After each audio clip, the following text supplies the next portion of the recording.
Georgia college student was mistakenly pulled over. Put up the picture full mask.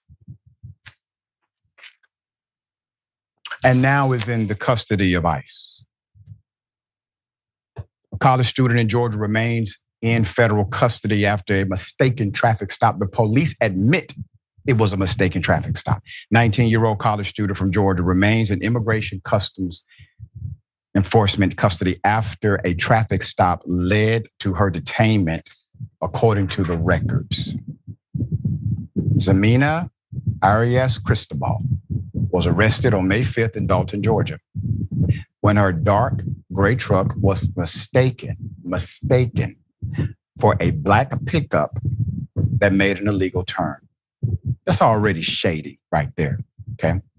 The Dalton Police Department announced on Monday that a review of the dash cam video shows she was not the driver who committed the traffic violations, and all charges against her have been dropped.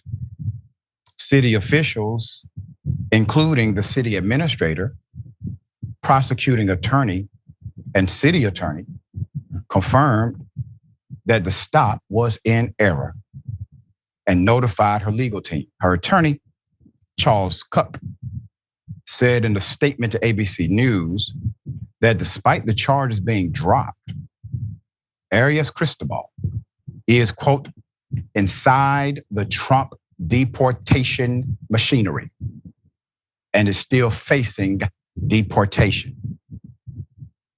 She has a bond hearing next week, her attorney said. According to WTVC News, her father, Jose Francisco, was detained in a similar way as well by the police in Tunnel Hill, Georgia 2 weeks ago, going 19 miles over the speed limit. The family told the outlet that he is being housed at the same ICE detention center.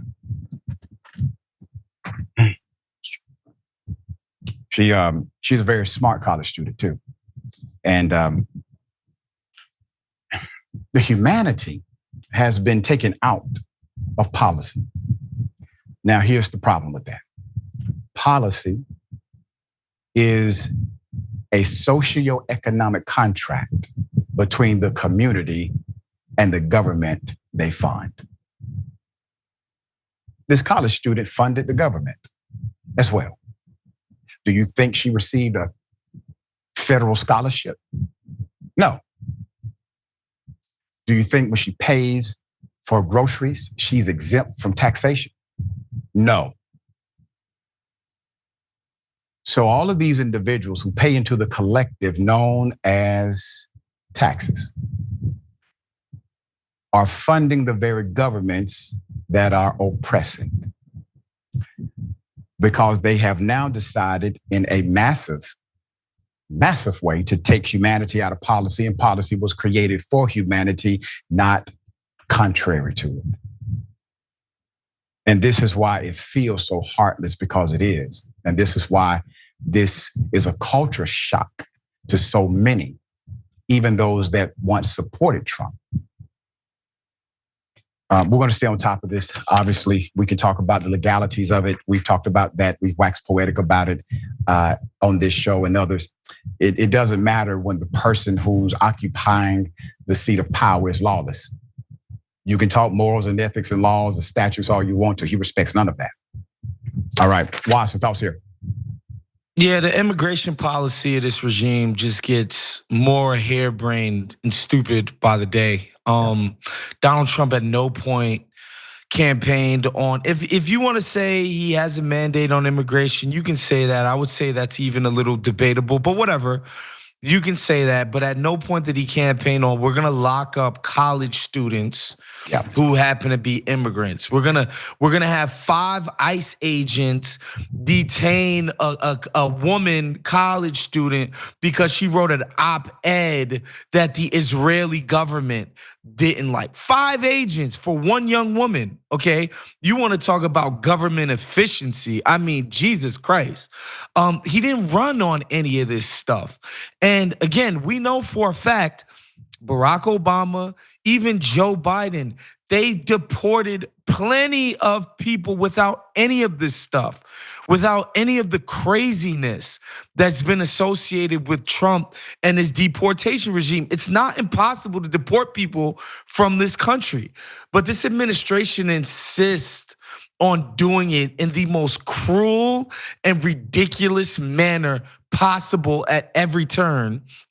And it's obvious that they don't think they can deliver the goods otherwise. You know, you read about this doctrine that they think they need a bunch of self-deportations in order to reach their goal. So they have to take the most maximalist, most insane approach to this, where you're just a dragnet of some of the most, like, it's insane that you would even think this makes sense to get these people out of here. It's crazy. And I think they put themselves in a bad spot because they promised the people that they would only be delivering the worst of the worst.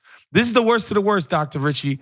19-year-old young woman, college student, doing her thing, killing it in America. And allegedly, these are the worst of the worst, and we need to detain them and get them out of the country. Absurd. Really is.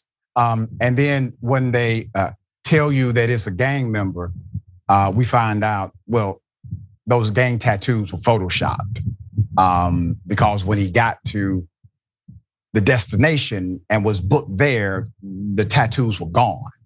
So you're manufacturing evidence as if you actually are doing something. And here's another point to yours, Wosny. They can't talk about the numbers, so they promise numbers. So they have these written numbers about how many people are here undocumented, and all these are lies, these are guesstimations, but they can't deliver numbers, so they deliver headlines. And the way they deliver headlines, they'll put 10 ICE agents on one 19-year-old child or a 21-year-old college kid or somebody that wrote an op-ed that received a significant amount of shares and views. So they arrest them in order to make it feel as if they're doing their job, but they're not. They're not competent enough to do it. Definitely not competent enough to do it legally. All right, we'll bring updates as they come.